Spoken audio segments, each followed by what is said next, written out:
uma lei federal autoriza a internação involuntária de dependentes químicos e já está valendo desde ontem em todo o país. A norma foi sancionada pelo presidente da República e permite apenas aos familiares pedirem a internação involuntária dos usuários de droga. Voltamos a falar com Patrícia Helena Doreleu. Nesse caso aí, Patrícia, delegados e policiais não estão autorizados a pedirem a internação. É isso mesmo, Patrícia?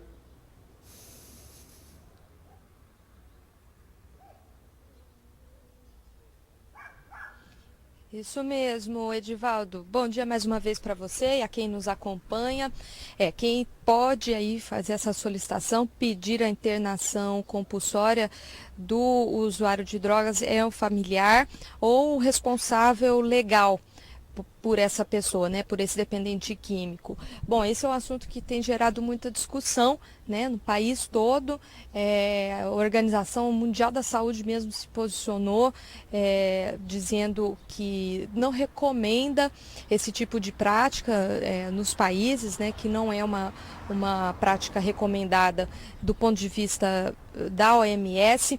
A Organização Pan-Americana de Saúde, que também é integrada à OMS, também se posicionou por meio de uma nota que diz o seguinte: considera essa medida extrema e que vai na contramão do conhecimento científico sobre o tema e ainda pode exacerbar as condições de vulnerabilidade e exclusão social dos usuários. Bom, mas esse é um tema que dá muito pano para manga e sobre o assunto, e trazendo mais para o nosso âmbito estadual. Aqui a gente conversa agora com o Dr. Nestor Fernandes Fidelis, que é presidente da Comissão de Políticas sobre Drogas da OAB Mato Grosso. Dr. Nestor, como que a OAB, a Ordem dos Advogados aqui do Estado, vê essa nova legislação, essas mudanças que aconteceram aí, que agora é lei, nas condições de atendimento a estes usuários de drogas? Bom dia para o senhor.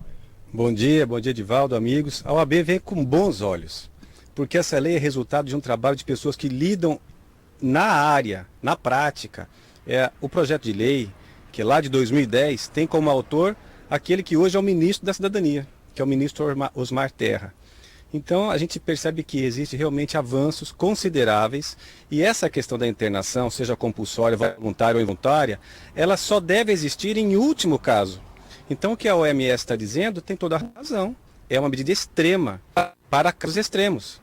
Basta você sair na porta da TV Gazeta, da Record, você vai encontrar um monte de pessoas ali que estão em totalmente condições de abandono. No bairro Alvorada, migraram para o Morro da Luz. Enfim, a cidade está cheia de pequenas cracolândias e é necessário que nós tenhamos um olhar humano para essas pessoas.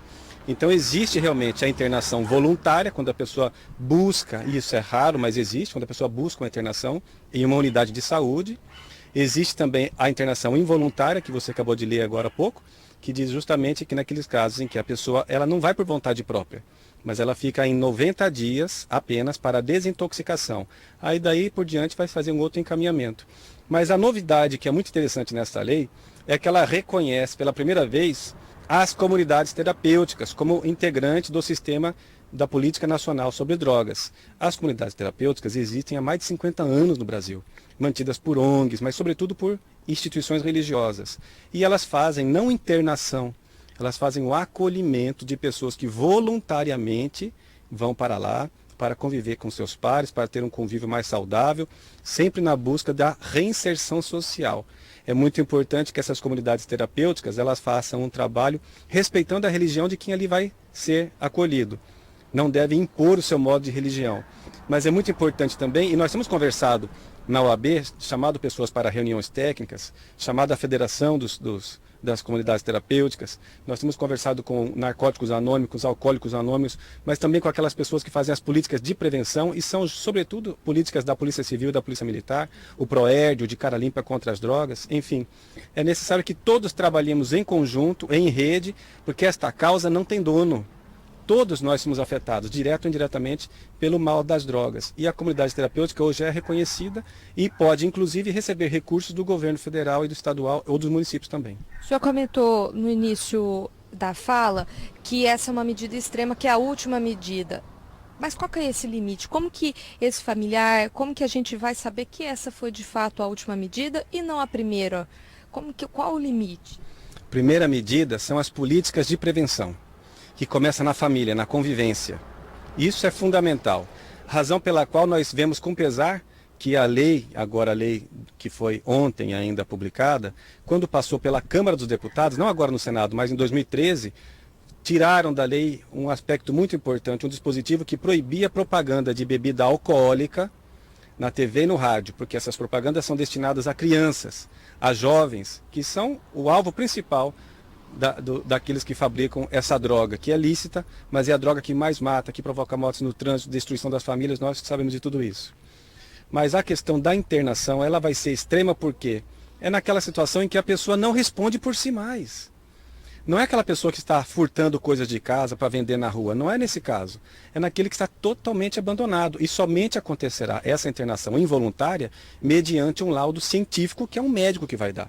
Então realmente a OMS tem toda a razão para falar que isso é extremo. Sim, é extremo, mas infelizmente convivemos com situações extremas. Mato Grosso tem capacidade de atender uma demanda como essa de internações involuntárias, compulsórias? Infelizmente, as instituições públicas estão carentes de atenção, carentes de recursos financeiros, de investimentos, de um olhar novo para a saúde mental. Nós temos conversado com servidores, com técnicos que lidam com essa área no Estado. É um governo novo ainda, podemos dizer. Mas o fato é que existe uma dificuldade enorme, não somente de investimento, mas de entendimento de qual que é o papel de cada um, como trabalhar em rede, o que eu estou fazendo, não estou interferindo no trabalho de outro ente, de outro ator desse cenário.